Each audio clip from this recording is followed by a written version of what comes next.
So I think this is the last segment of how to teach a kid how to fish. Last one, yeah. Hasn't been a very popular segment. I've enjoyed doing it. I really think that this is information that is not like readily known, and I've enjoyed doing it. We've gotten some nice comments, but I've learned things. Yeah. So, and I think in today's episode, we're going to continue. And like I mentioned in a previous episode, I think this one is probably the most interesting when it comes to what baits to use when you've got a novice or a kid who's learning how to become a bass fisherman, and the baits that you absolutely want to focus on that not only teach the young person how to bass fish, but also like 100%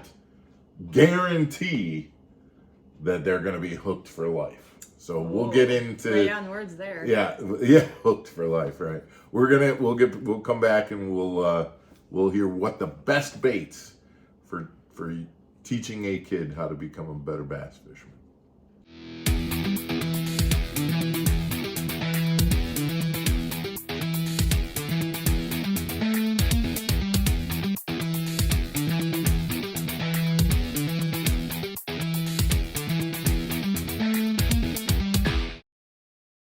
All right, welcome back to Mark Fisher Outdoors, everybody. I'm Mark Fisher. I'm Megan Fuller.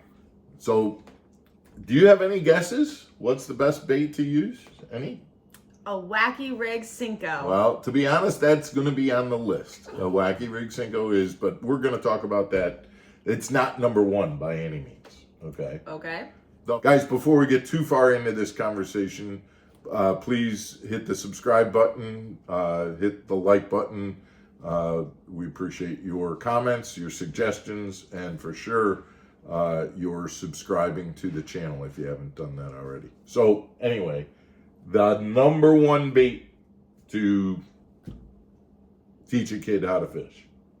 The first baits that I would suggest and again, you have to remember that you're going in order the things that we talked about. We talked about using, spinning gear, right, and bait casters. Okay. So let's say, for example, that I've got my young grandson and he's getting pretty good at using spinning gear. Remember, with the Spyrex, with the trigger and things like that? Yep. Okay.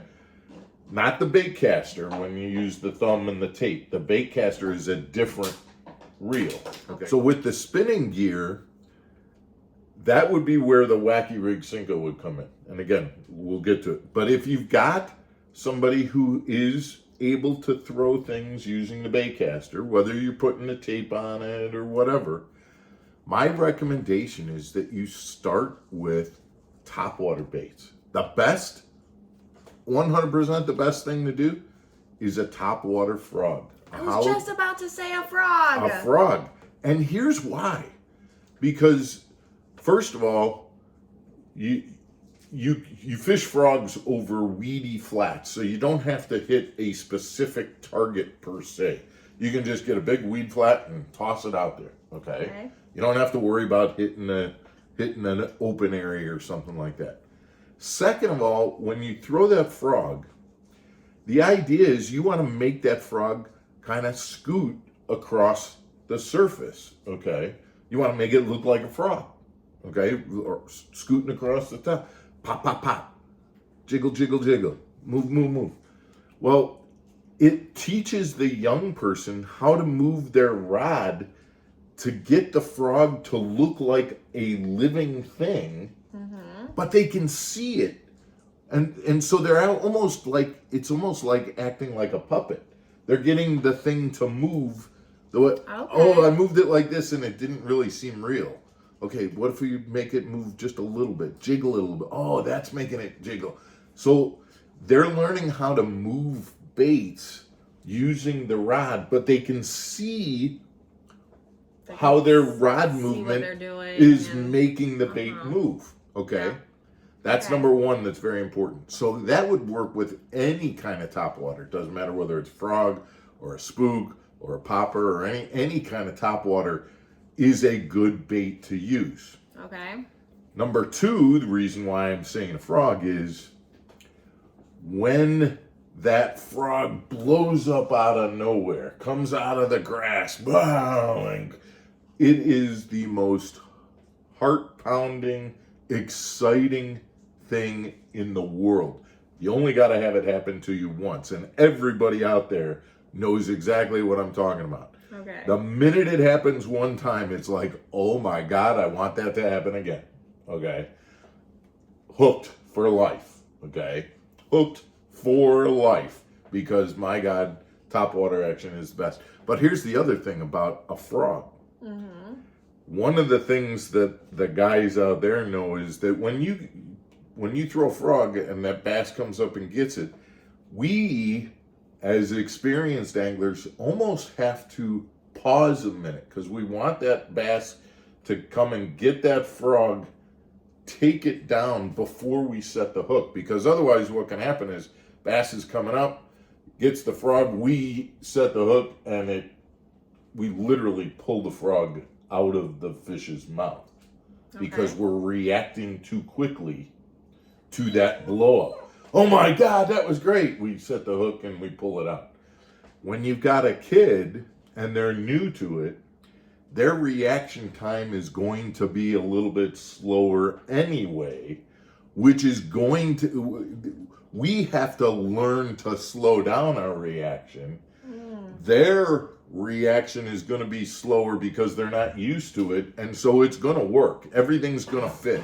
You're going to have a kid who throws the frog out, doesn't have to worry about where it's actually landing, learns how to move the bait to get it to move. The fish is going to come out. The kid's going to be so excited about, oh my God, that was cool. Their reaction time is going to be a little bit slower, and it's all going to work out. The frog is the best bait to start to throw. Like I said, from that point, you can go to a Zara spook or a popper or a prop bait, some kind of a topwater bait, okay? Those topwater blowups are great because those baits have treble hooks. You don't have to worry about hook sets too much because they just get them and you got them. It is by far the best thing to teach a kid how to go fishing because you're getting them to get the bait to do different things, and you're able to visualize what the bait's doing with what you're doing. Because the next step is going to be, hey, I'm going to throw a jerkbait, or hey, I'm going to throw a swim jig, or hey, I'm going to throw a worm. If I move the rod tip a certain way, it'll get the worm to swim or to sink or to do whatever. Right. And so you're kind of learning the relationship between moving the rod and getting the bait to impart certain action. So doing topwater is the best way to start that because you can see it and go from there. Yeah, I can see the game piece of it. 100%. Yeah. Mm-hmm. The puppeteering part of it is really now your idea of a Cinco, I agree with, and I have taught a lot of kids how to fish, and one of the first things is a Cinco because number one, like you said, it fits with a lot of times people learn how to throw spinning gear before bait casting. So if they aren't able to throw on bait casters, you really can't throw frogs and things using spinning gear. So until they're ready to throw bait caster, a Cinco is a good bait to use. And for that reason, because it's pretty much, there's not a lot, you throw it out and you let the wacky rig do its thing. The idea is don't work it too much. But you still get the student, I keep saying student, the kid, throw the bait out, try and hit a target. Hey, you want to throw that wacky rig Cinco as close to that pier as you can, as close to that stump as you can, in that hole in the weeds. So you're trying to get them to hit targets. And then you're getting them to pay attention because throw it in and Megan, we're in 5 feet of water, so now I want you to count 1, 1,000, 2, 1,000, as that Cinco is So you're paying attention, you're thinking, you're concentrating, even while that Cinco is sinking down. You're counting to yourself. 1 1,000, 2 1,000, 3 1,000, 4 1,000, 5 1,000. Okay, it's on the bottom, nothing happened, nothing bit. Okay, lift it up a little bit and do it again. And then reel it in, cast to the next spot. And so the point is, when you throw it out, it's different than a young kid with a bobber, where you're just sitting there and staring at the bobber, waiting for the bobber to go under. You're counting, and you're in your head, you're picturing that Cinco is sinking down. And at 5,000, it got to the bottom. Now I'm going to lift it up a little bit, have it do it again. Now I'm going to pull it out and throw it somewhere else. I'm going to try again. And you're, in the meantime, while you're counting, you're watching that line. Does that line go, dunk?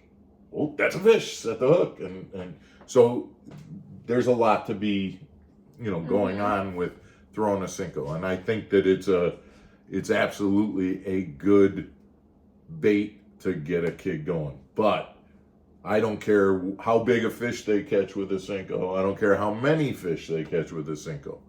One nice bass on a frog, and they are going to be a bass fisherman forever. It sounds like it'd be fun, for sure. So, guys, thanks for tuning into the channel. Tomorrow's Friday. We got one more episode in the week, and then we'll get to the weekend. Thanks for tuning in, everybody. Take care. Stay channeled.